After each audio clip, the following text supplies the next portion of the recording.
Muy buenas tardes, muy buenas noches, muy buenos días en cualquier parte de este hermosísimo universo donde podemos estar llegando.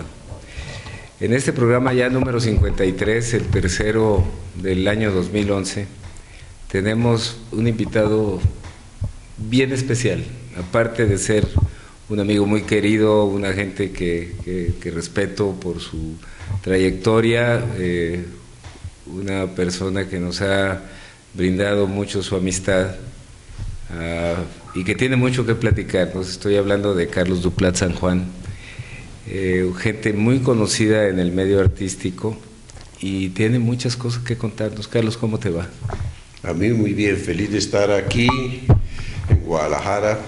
Hacía mucho que quería venir por estos lados en vivo y en directo, porque por ahí había venido, pero en las imágenes. Sí, así es. En las imágenes, telenovelas, no sé, creo que se han pasado acá, unas películas, cine, sí, claro, no, sí se han pasado acá, obviamente.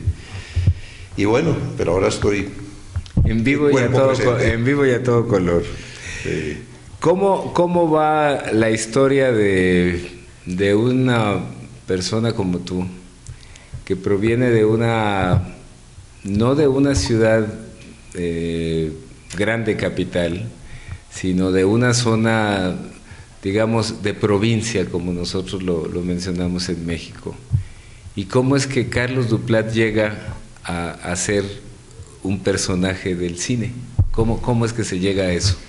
Cosas que se dan en la vida. Sí, yo soy totalmente de provincia. Yo soy de una ciudad pequeña, limítrofe entre Colombia y Venezuela, que se llama Cúcuta, totalmente fronteriza.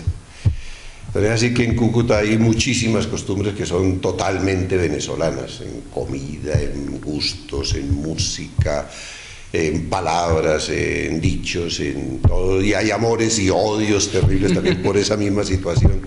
Pero es realmente una ciudad muy provinciana, comparada con Guadalajara es muchísimo más pequeña, pero muchísimo más pequeña. Por decirte algo, que la quinta parte, si acaso, de grande... ¿Ya tendrá 1 millón? Ya tiene 1 millón, sí, ya tiene 1 millón, de una población flotante muy grande, porque la gente busca Venezuela como una gran solución, va y viene. Ese era más en aquel entonces, ¿no? Ahora será sí, igual. Sobre todo en una época en que el bolívar estaba muy alto y eso era la avalancha de colombianos buscando posibilidades en Venezuela. Todo eso me tocó vivirlo, inclusive yo escribí y dirigí una novela que tocaba ese tema, un poco duro, es un poco doloroso, pero muy bonito, se llamaba Fronteras sin regreso. Hubo problemas, obviamente, por el contenido mismo, ¿no? Porque así, al mismo tiempo que el colombiano quería buscar su posibilidad allá, ¿no? Porque el bolívar estaba altísimo y el peso muy bajo, ¿no? De todos modos, también había problemas muy serios con los patronos que enganchaban a la gente para ir a trabajar allá, y eso creó dificultades muy grandes, pero me gustó mucho hacerla y fue muy bonita. Le hice un homenaje a un personaje clásico colombiano que se llama La Pereirana. La Pereirana es una calidad de prostituta. Sí. Y dicen que en Venezuela tenía mucho pedido las pereiranas de Colombia, es una ciudad colombiana que se llama Pereira, sí, porque son muy bellas por un lado y tienen fama de ser muy cálidas en la vida. Y existía este personaje, la Pereirana, al cual se le hizo un homenaje ahí en esta novela, era la protagonista. Fíjate, un papel muy lindo. Fíjate, Carlos, que al recordar todos esos hermosos momentos, porque en el crecimiento de la vida de cualquier individuo, sobre todo una persona como tú que ha tenido cosas muy gratificantes dentro de su crecimiento, dentro del desarrollo de lo que es el arte dramático, lo que es el comunicarle a la gente otro personaje que no es el mismo propio, el estar en contacto seguramente con primas donas que en un momento dado hacen más problemático la situación. Entonces esto es todo un recuento histórico de cosas que te habrán pasado con todo ese tiempo. Todo lo que quieras. Y el primer trabajo que tuviste, o no trabajo, el primer espacio de actor, ¿de cuál fue? Mira, yo estudié arquitectura. Yo de la provincia Cúcuta salí con ganas de estudiar algo así que me acercara al arte, ¿no? Yo dibujo mucho también, soy bastante buen dibujante y me gustaba siempre la actuación.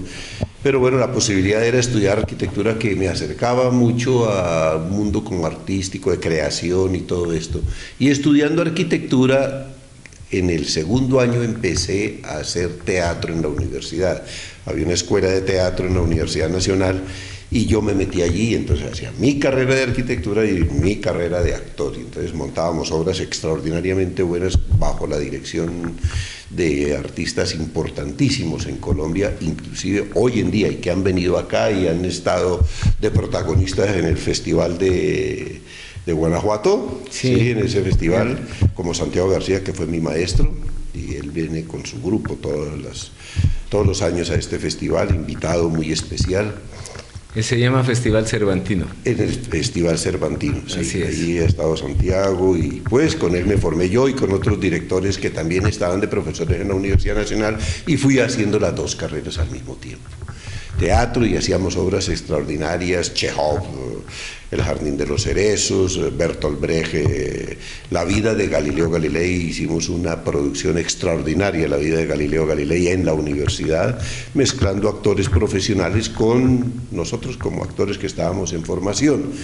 Un hombre es un hombre, Lope de Vega, El caballero de Olmedo, bueno, un montón de cosas que fuimos haciendo en la universidad, y simultáneamente, fíjate, se presentaba la posibilidad también de actuar en la televisión, en unas cosas que se llamaban teleteatros.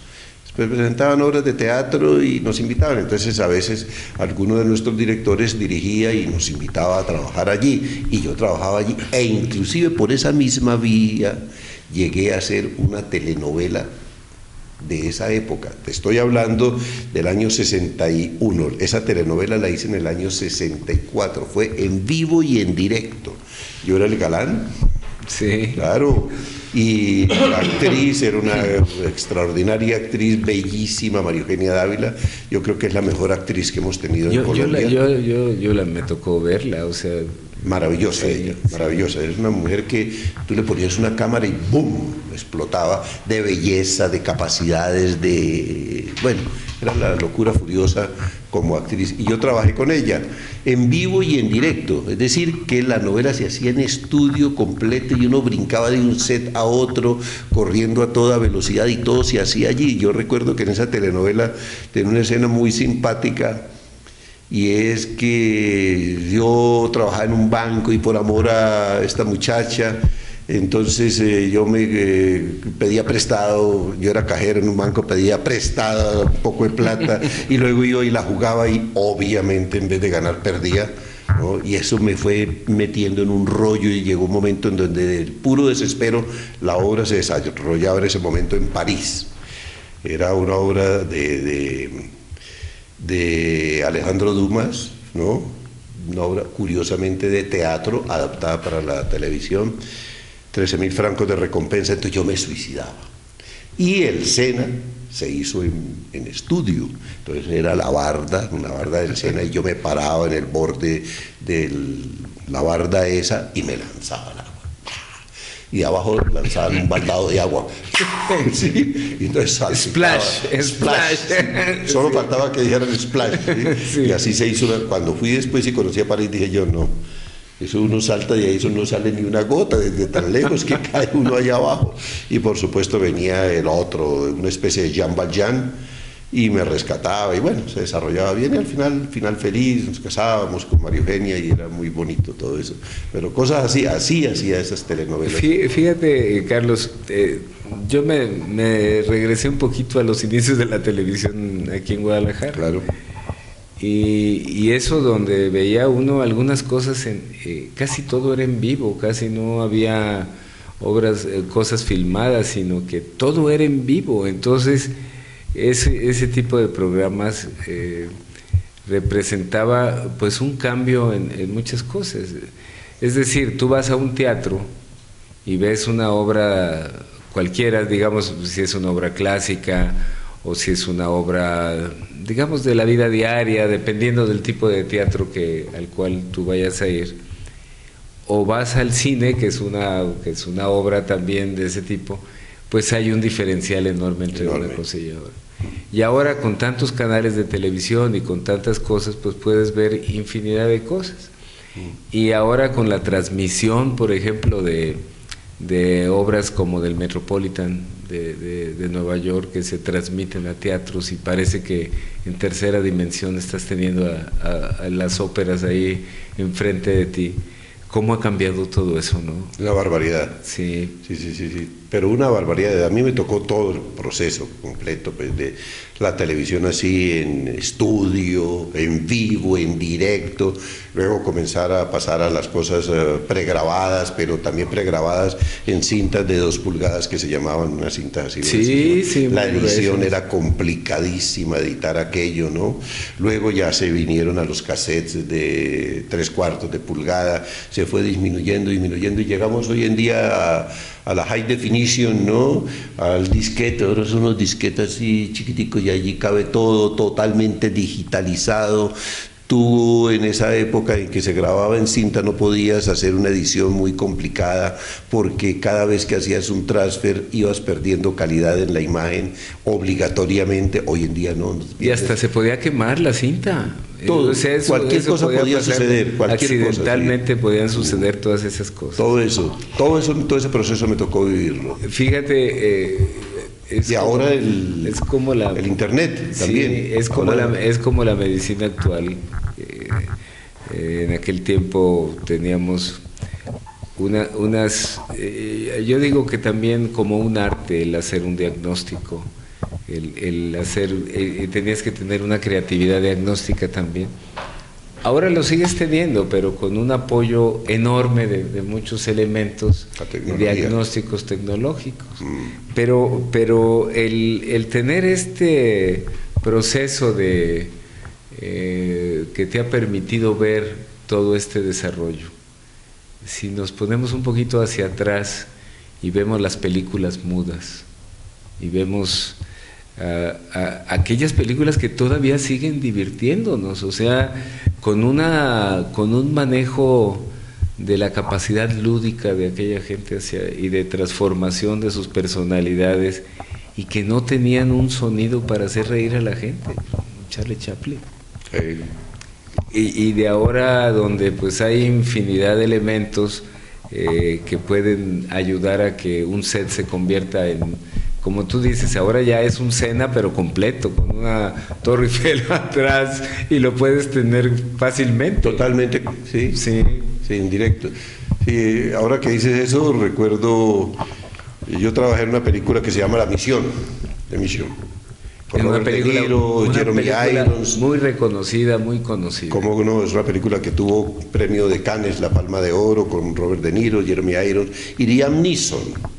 Liam Neeson hizo posteriormente un papel en World Star, ¿no? Y él terminó odiando porque él dijo: yo no actué nunca con actores, eso no había ni escenografía, sino esto era vacío, yo tenía que hacer esto, y yo digo: yo no soy actor de eso, yo tengo que actuar con la gente, con los otros compañeros, intercambiar opiniones, yo no vuelvo a trabajar en una cosa de esa. La maldijo, obviamente que le pagaron muy bien, y pues bueno, lo hizo, y ahí está la película, una película maravillosa, ¿no? Que después hizo, antecitos de eso hizo La Lista de Schindler, Liam Neeson, ¿no? Y también hizo esta de World Star. Y decía eso, ¿no? Eso no puede ser, yo no puedo haber llegado a eso, a trabajar digitalmente con actores digitales, no puedo, eso no, yo necesito la relación, la interacción. Y hablando de esa película en particular, de La Misión, donde tiene una historia, yo no sé si sea verdadera, pero la verdad de las cosas es algo que se estuvo realizando en todo América con la llegada de los jesuitas, con la llegada de todos aquellos sacerdotes que llegaran a tratar de transformar la fe y el conocimiento de la gente.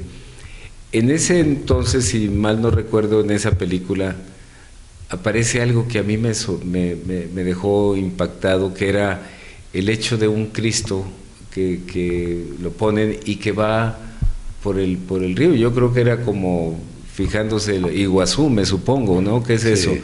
¿Cómo fue esa...? Es muy lindo porque los indígenas, los guaraníes, que trabajan en la película, ¿no? Pues sobre los cuales se cuenta esta historia en la película, entraron en relación con un misionero jesuita, ¿no? Que venían obviamente a convertir y que les hablaba de Cristo y que para ellos lo máximo era Cristo, Jesucristo.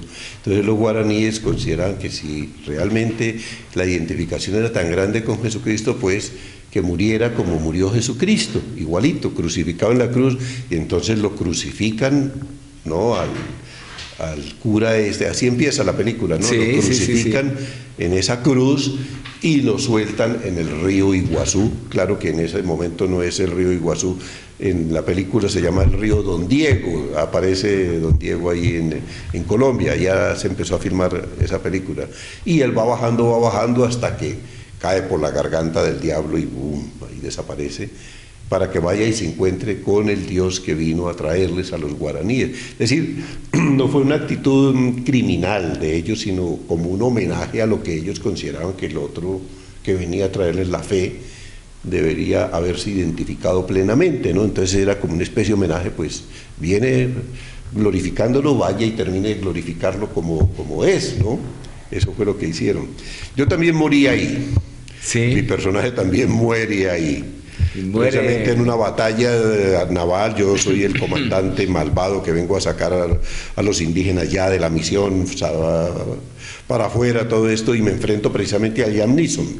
Liam Neeson, que es uno de los curas, compañeros de Robert De Niro, de Jeremy Irons, y entonces una batalla feroz, y en medio de la batalla yo lo hiero, y entonces los indígenas comienzan a escapar llevándose al cura, y entonces yo doy la orden de que hay que seguirlo, y que hay que agarrar al cura, y que hay que destrozarlo. Entonces vamos siguiéndolo, y entonces los indígenas comienzan a remar, y nos van llevando hacia las cataratas, ¿sí? Y llega un momento en donde los indígenas se lanzan con el cura muerto ya a la catarata, y nosotros, pues yo digo, go back, y todas estas cosas, y cuál go back, me voy también y muero detrás de ellos, cayendo detrás de Liam Neeson. Pero los indígenas se van conociendo, sabiendo lo que iba a pasar, sí, se sacrifican llevando al cura para que el cura no caiga en manos de los invasores, ¿no? De las fuerzas portuguesas. Impresionante, porque fíjate, Carlos, ¿en qué año se filmó esa película? Eso fue en 1987. Si se pone uno a hacer una relación o como un análisis entre una película como esa, con tantas vivencias, con tanta verdad, con unas imágenes tan de tanto dolor, como cuando Robert De Niro era el calzador de los indígenas, pues porque eran cosas como de mucho, pues parecían muy reales. Y ahora por un lado pones a Harry Potter con un montón de facilidades, uno dice, bueno, ¿y estos castillos de dónde salieron? Y estos muñecos con tantos cambios, ¿cómo ha sido tan impactante el cambio? Y algo que a mí me llama la atención, inclusive desde el punto de vista médico, es que cómo la mente de los jóvenes ahora les gusta tanto las cosas de miedo, las cosas como no son tan mágicas. Lo otro era una verdad más amplia, como más aparente, como que podía sucederle a uno en cualquier momento, pero estas cosas como las de tanta cosa así, pues no creo que le puedan pasar a uno saliendo a la calle. ¿Y cómo es eso, Carlos? ¿Cómo ves tú desde un punto de vista de alguien que ha trabajado en esto frente a una dimensión como eso? Porque hace muchos años hubo las primeras películas en tercera dimensión, después se quitaron, me acuerdo de aquellos pequeños lentes que le daban a uno para entrar y que veía, pues casi veía que se venían encima. Pero ahora con alta definición, las televisiones como son, ¿qué se siente, Carlos, con todo esto? Lo digital, todo sí. Esto, ¿no? A mí me gusta mucho lo real, ¿no? De hecho, yo tuve una formación, además de la formación teatral y todas estas cosas, tuve una formación con un gran maestro del cine directo, del cine testimonial, del cine antropológico, que fue Jean Rouch. Yo hice un curso con él y me gusta eso, lo real, lo de verdad, ¿no? Inclusive las cosas que más busco en la dramaturgia, yo soy también dramaturgo, escribo, ¿no? Novelas, teatro, guiones de cine. Lo que me gusta es que todo sea verificable, que todo sea pues creíble dentro de ciertas normas, ¿no es verdad? Como se dice lo mágico también yo creo que es muy importante en la vida de la gente. Hay cosas que uno no puede explicar y cosas muy bellas, y además la gente pues también tiene derecho a soñar, ¿no? Es como lo que ahora se dice, es basado en evidencias todo. Total. Entonces me gusta mucho el cine ese muy cercano, y de hecho cuando yo dirijo, pues, todo parece como que estuviera sucediendo en ese momento. Es y un para cine... que el público se identifique con lo que está pasando en los personajes que está viendo allí, que sean como ellos, como la gente de la calle. Eso es lo que me gusta. Pero es un cine que te hace pensar, Carlos. Sí. Es un cine que te hace muchas veces ser un punto de reflexión, a diferencia de lo otro que está siguiendo tú una tónica de una historia que al final de cuentas pues ves que no puede ser tan real, porque pues al final de cuentas, sí, no puede ser así. Pero una película donde te tiene, como se dice, al borde de la butaca, con esa sensación de que puede pasar algo sorprendente en un momento. Imagínate lo que la gente está sintiendo cuando tú vas en aquella canoa con esto para caerte en las cataratas de Iguazú. O sea, la gente está tragando saliva y está diciendo se van a caer. Sí, también. Sí, se va a caer. Yo recuerdo muy bien a una persona que vio una película 3 veces a ver si en la tercera no se caía, pero precisamente por el hecho de estar pensando en una reflexión como esta. Muchas anécdotas te han de haber pasado en las películas. Claro, sí, muchas. Sí. ¿Cuáles son aquellas que pudieras tú recordar con más? Por ejemplo, ahí, esa que dices tú, ¿no? De la situación real, ¿no? Nosotros filmamos buena parte al borde de las cataratas de Iguazú. Yo filmé al borde, te estoy diciendo 15 metros de distancia, ¿no? Y 15 metros de distancia de esta cosa feroz que se chupa todo el agua del mundo y cae allá. No, inclusive aparecieron 2 muertos durante la película. No me digas. Sí, es que... los de vestuario por la noche, cuando nos estábamos quitando el vestuario, eso fue el escándalo. Se robaron los vestidos, miren, nos dejaron aquí los chiros estos botados, estos vestidos todos sucios, y se llevaron esos, porque era vestuario de época, muy bonito, muy bien hecho, y además realizado por un gran vestuarista, Sabatini se llamaba. Autor que inclusive le habían dado un Oscar, ¿no? Con anterioridad. Y entonces el gran escándalo, se desaparecieron los vestidos, claro, se los robaron, quién sabe qué iban a hacer, lo van a vender. Y era que los tipos se habían caído ahí en las cataratas y habían ido a parar por allá abajo en la represa de Itaipú, y allá fue, la represa los frenó, y allá estaban ellos con sus vestidos todavía de la película, ¿no? Fue impresionante, pues para nosotros fue doloroso, pero también oír el escándalo que armaron los vestuaristas alrededor de eso, porque dice que se habían robado la ropa. No, ya me imagino. Y a mí también me pasó lo mismo, ¿no? Pues tenía que hacer una escena donde iba hacia el borde de la catarata, y entonces me iban a poner un doble para que se pusiera mi ropa y todas esas cosas. Contrataron un doble argentino, y entonces que si les presta el vestido, yo les presté, pues sí, está bien, ¿no? Sí, porque no podemos correr riesgos, todavía tiene escenas que hacer, ¿no? Y luego al rato vuelve y me dice, señor Dupla, ¿será que usted puede hacer la escena? Porque el doble que le íbamos a poner no quiere hacer la escena. Sí. Dije, miércoles, pero dije, yo me puse a pensar, dije, aquí tengo los 3 mejores stuntman de la película, están aquí conmigo en la canoa, hay 3 indígenas, bueno, si algo pasa, yo me echan una mano, hagámosle, y lo hicimos. Carlos, vamos a esperarnos un momentito, vamos a dar una vueltita por aquí y ahorita regresamos al programa. Bueno.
Bueno, pues ahora continuamos con esta charla tan agradable con Carlos. Está como, es como una parte de las profesiones que uno va al cine, que uno va al teatro, pero desconoces mucho de lo que está pasando y cómo es que se llega a eso.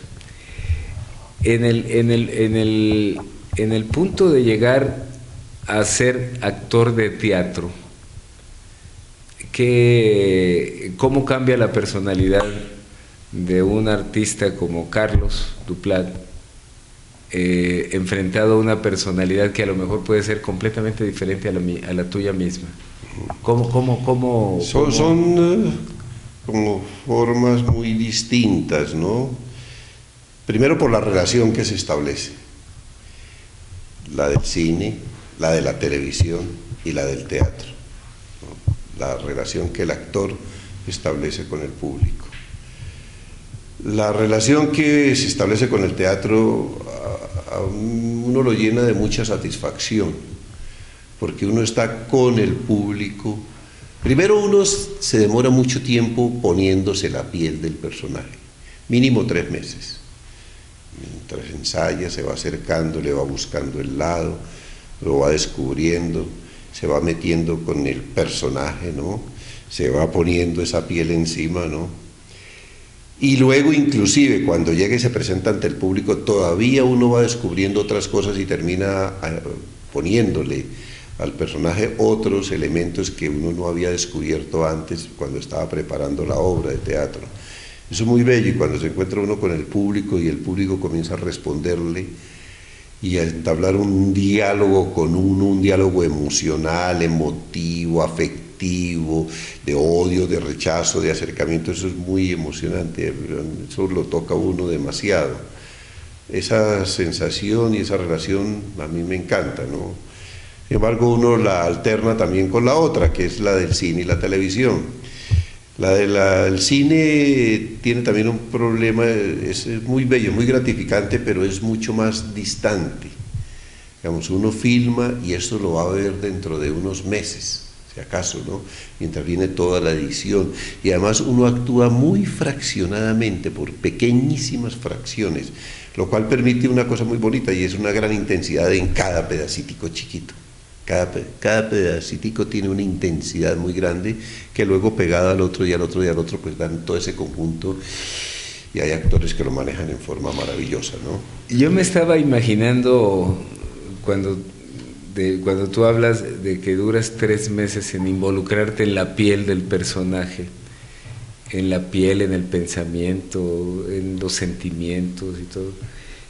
Pero al final de cuentas yo creo que también en esa misma actuación va parte de uno mismo. Claro, ¿no? total, o sea, uno se proyecta también. Sí, o sea, claro, no es solamente el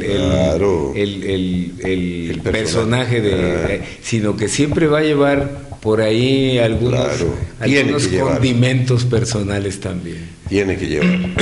Sí, no tiene sentido. Uno también... Porque uno al actuar busca lo que llama la memoria afectiva, uno se agarra de la memoria afectiva, es decir, elementos que uno ha vivido y que le ayuden a que el personaje se enriquezca, que uno lo ha sufrido, lo ha sentido, ya sea por iguales o por similares, ¿no? Es decir, que actuar puede doler.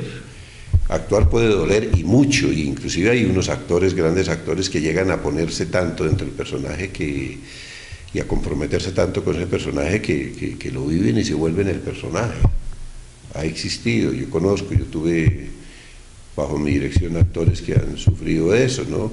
Inclusive en la cosa afectiva con los otros personajes dentro de la realización, lo cual es bueno, es peligroso también, pero también es bueno, ¿no? Fíjate que recuerdo en este momento a un actor que toda su vida se le ha pasado tratando de proyectarse como el doble de un personaje que fue muy famoso.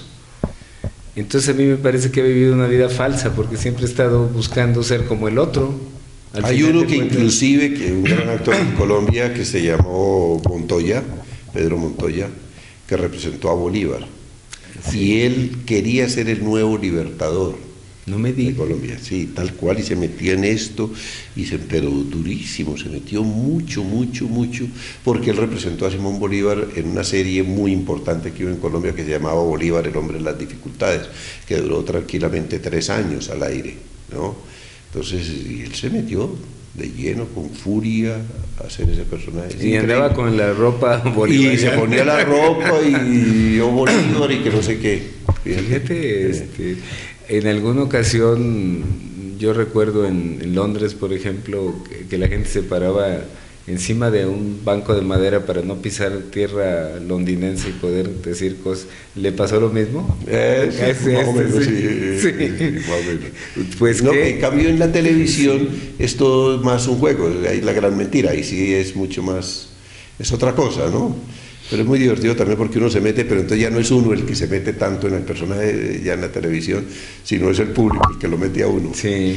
A mí me ha sucedido, por ejemplo, ahorita hay una novela por allá que está saliendo al aire y yo tengo una muchacha, una novia y es mala ella sola, ¿no? Y se aprovecha de mí, muy linda, ¿no? Yo tragado, enamorado, yo me encuentro en las calles, voy a un almacén, ¿no?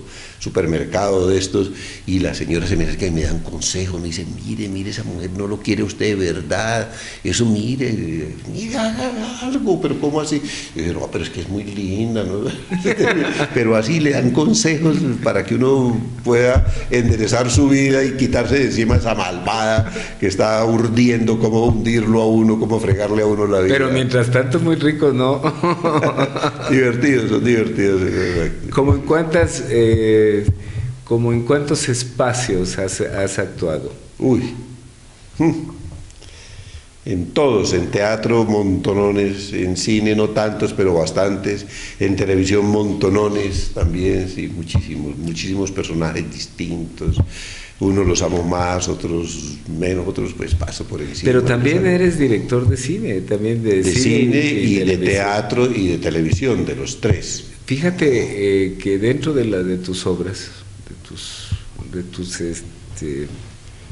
obras, pues son obras hacia la gente, hay una que a mí en lo particular me pareció muy dramática porque era una exposición de una realidad en el mundo, que era Los Tres Victorinos. Yo recuerdo... por ahí hicieron un remake. Sí, yo estaba viviendo en la bella Colombia en ese entonces y yo trabajaba con adolescentes y pues era realmente una clara idea de lo que pasaba en la realidad, porque eso no era una ficción, era una realidad. Y cómo los diferentes aspectos socioeconómicos, culturales, ambientales, conformaban aquellos tres diferentes victorinos y al final acababan en lo mismo. Sí. ¿Cómo fue que hicieron ese? ¿Cómo fue que ocurrió eso? Fíjate que México tiene que ver con eso. No me digas. Sí.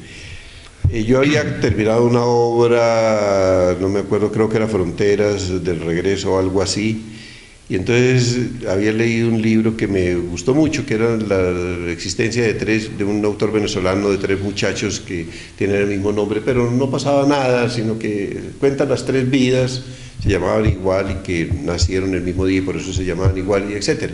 Y entonces viniendo en el vuelo a México, porque precisamente hacía poco había terminado también otra cosa que fue muy importante, que se llamó Amar y Vivir, que Colombia entera lo adoró. Es tal vez la obra que más se ha visto en Colombia, ¿no? Y entonces venía hacia Ciudad de México y aquí estuvimos pasando unas vacaciones y echándole cabeza y se me ocurrió toda la historia aquí, en Ciudad de México, mostrar la vida de 3 muchachos que nacen el mismo día y que por esas cosas del destino le ponen el mismo nombre y que nacen con una maldición que los va a condenar a que cuando se encuentren van a morir. ¿Sí? Entonces eso fue, y eso nació aquí. Ahí cuando estábamos yendo a ver Tenochtitlán, por ahí, fíjate. ¿cómo es? No, Tenochtitlan. O sea, ¿qué tiene que ver Tenochtitlan con los victorianos? No tiene que ver nada, pero ahí nacieron, en la cabeza por lo menos. Fíjate, ¿no? nada más. Y la obra se hizo, yo la escribí teniendo en cuenta ese sino terrible que pesa sobre los tres, hasta que al final se encuentra.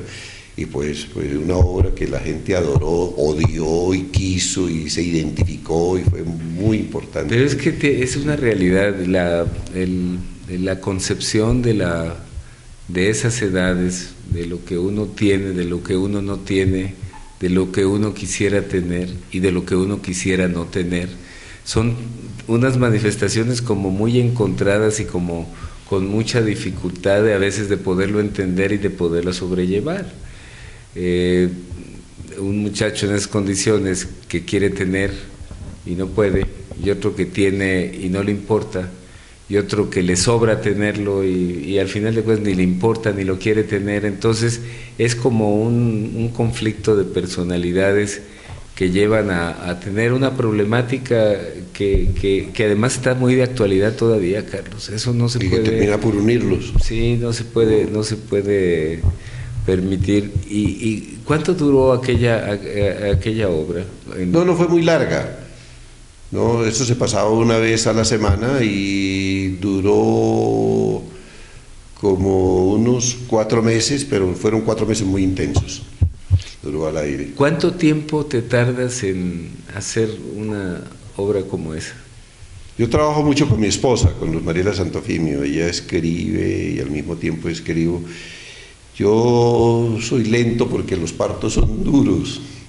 Uno se mete con los personajes, trata de ver cómo es su vida, cómo es por aquí, pero por ahí no es, le devuelve, voy por allá, entonces, y eso hoy en día es un problema con los productores, porque los productores quieren rapidito, que les entregue uno rapidito la obra, pero para poder aligerarla y producirla también muy rápido, y echarla rápido también al aire, ¿no? En este momento estamos escribiendo otra cosa, pero uno no tiene ese ritmo, porque uno como está tratando de buscar y la vida y los personajes le van contando a uno la historia, son ellos los que le cuentan a uno la historia, entonces uno va por aquí, por allá, se devuelve y avanza, es un parto duro.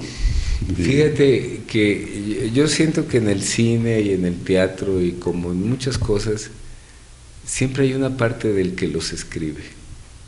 Sí, claro. No hay forma de que, claro, de que tú puedas evitar el plasmar en esas hojas algo de lo que a ti te pasó en la vida. Yo totalmente creo que de acuerdo. Invariablemente tiene que tener. Y que son las más bonitas y las más ricas además. Sí. Y algunas que yo insisto que deben de ser muy dolorosas, tanto para el que las escribe como el que viene a ser el promotor o el que va a ser el actor de esas cosas. Carlos, ¿cómo ves tú con digamos, yéndonos con una estela de historia hacia cuando tú te iniciabas, y cómo ves como esto que estamos realizando nosotros ahora? Obviamente con una dimensión muy diferente, porque pues esto es educativo, eso es de otra forma. Pero ¿cómo ves las camarotas y ahora pues todo lo que se hace? ¿Cómo una persona como tú puede hacer cómo puede asimilar todas estas cosas? A mí me gusta también mucho esto que ustedes hacen y creo que debe tener un gran futuro, porque es muy encima de la vida y con los medios que tenemos al alcance y sobre todo con el sistema de difusión enorme que es el internet, ¿no es verdad? Y sobre todo hay una cosa que se me hace admirable y es que no tienen, digamos, la censura encima, el freno encima del comercio, sobre todo, de la comercialización, que a uno lo adoran y lo ponen en el cielo y le ponen, pues, como el personaje más maravilloso cuando tiene éxito, ¿no? Y que lo que debe hacer debe tener un éxito terrible y afortunadamente todo lo que he hecho más o menos ha tenido éxito, pero llegas a tener una caída en eso y no tiene éxito y te destruyen. Un quebranto de esos feroz. Terrible. Y además hay un montón de cosas que tú quisieras contar y no puedes contar porque hay una limitación de compromisos de la empresa con las cosas con las publicidades, con todo esto que ellos manejan, ¿no? Entonces lo frenan, que esto no se puede decir, que esta frase, que estas palabras, que este tipo de situación no se puede contar así, hay que esconderla, se necesita falsear todo esto, bueno, todo eso, que siendo tú el que lo lanzas al aire, ¿no? A través del internet, no tienes por qué tener toda esa cosa tan terrible encima, ¿no? Fíjate eso que está sucediendo hoy en día tan maravilloso con Wikileaks, ¿sí? Se me hace extraordinario, la democratización de la información, sí, para que la gente realmente tenga acceso a una cosa que normalmente les vedada y que se la esconden por allá, y que a uno lo obligan a esconderla, ¿ves? Cambio que ahí tiene, eso se me hace envidiable, se me hace muy bonito, y creo que el público lo agradece. Fíjate que los medios de comunicación, pues obviamente han tenido también en su formación, en su estructura, de todo esto, pues obviamente han sobrevivido a través también de los ingresos que tienen con la comercialización. Esto es una figura muy diferente, pero también es una figura que de alguna forma tendrá que ser, digamos, hay muchas cosas que se pueden decir, mas no todas las cosas que se dicen son ciertas. Correcto, sí. Entonces también ahí hay una variable importante, porque democracia no quiere decir lo que quieras, o sea, claro, es decir, obvio, una cosa justificada, con responsabilidad, elaborada con responsabilidad, que eso es una cosa de lo que puede ser. Ese sí es un gran problema, pero eso no quiere decir que cuando tú tienes un patrón como la cadena de televisión, ahí te van a poner la responsabilidad, no, ahí te ponen eso, una coartada. Claro, y ahí te dicen qué es lo que te lo frenan, qué es lo que puedes decir y qué es lo que no puedes decir, y qué, con qué acentos y con qué intenciones y todo eso, que es distinto, ¿no? Sí. Eso no quiere decir que lo que tú vas a proyectar en la televisión sea lo correcto, lo bueno, lo provechoso para el público, porque yo creo que mostrarle las cosas duras y terribles de lo que están pasando es sano para el público. Cuando menos me parece que es muy honesto, Carlos. Honesto y sano, ¿no? De verdad, sí, eso al público le sirve. Y que a la gente le pueda permitir hacer una reflexión como tal. Correcto. No es que sea 100% verdad, uno lo dice como una verdad, porque pues así lo tiene uno considerado, leído, justificado, elaborado, ejemplificado, todo lo claro, que tú quieras y gustes. Pero también habrá pues por ahí comentarios. Sí, ese es el otro elemento, pues ahí tiene que existir una responsabilidad, pero eso sí ya existe en el creador, ¿no? ¿Tú te imaginabas que pudiera haber algún medio como esto, que estuviéramos llegando a más de 40 países y a una cantidad enorme de gente bonita que hemos tenido la oportunidad de que... Tal vez el cine lo permite un poco, sí, ¿no? Pero también muy disperso, ¿no? Pero esto es extraordinario. Yo he querido incursionar ahí un poco en ese medio, pero me queda muy difícil porque no tengo como ni las herramientas ni los medios para hacerlo, ¿no? Siempre hay y una malformación también. Siempre hay la forma de hacer, y seguramente con ese caminar tan exquisito que has tenido dentro de todo lo que son la comunicación a través de factores de diversión. Sí. Entonces, pues es muy diferente a un proceso. Y esto que estamos haciendo realmente me ha permitido a mí personalmente pues sentarme con gente como tú a escuchar las historias, porque la verdad es que nosotros estamos aprendiendo de cada cosa, claro, cada programa aprendemos alguna cosa. Y hemos tenido básicamente programas de salud, pero también hemos tenido programas culturales que desarrollan también la mente. Yo, por ejemplo, ahora se está pasando por primera vez una película en la cual tú estás participando aquí en Guadalajara. ¿Cómo se llama? Se llama La Milagrosa. La Milagrosa, que creo que se estrena ahora el 7. Sí, así es. 7 de enero. Así es. Sí, dirigido por un director de aquí de Guadalajara, Lara, un muy buen director. Fue un placer haber trabajado con él. El papel mío no es muy grande, pero la película es bastante buena, sí, y se desarrolla en Colombia. Sí, es como una parte de la imagen de de la desesperación que se están viviendo en los países latinoamericanos. Correcto. Eso también es una situación de propuesta, de cambio frente a todo lo demás.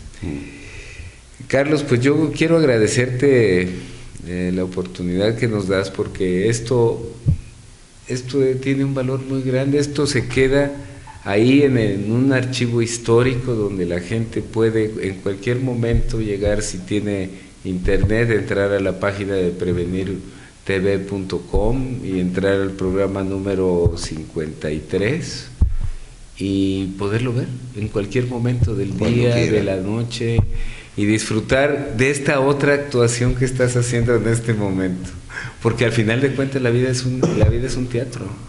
Más o menos. Sí. De eso se trata. Sí. De que haya algo de público que lo escuche y lo vea uno. Así es. Pues te quiero agradecer, Carlos. No, yo te quiero agradecer también por esta invitación tan extraordinaria.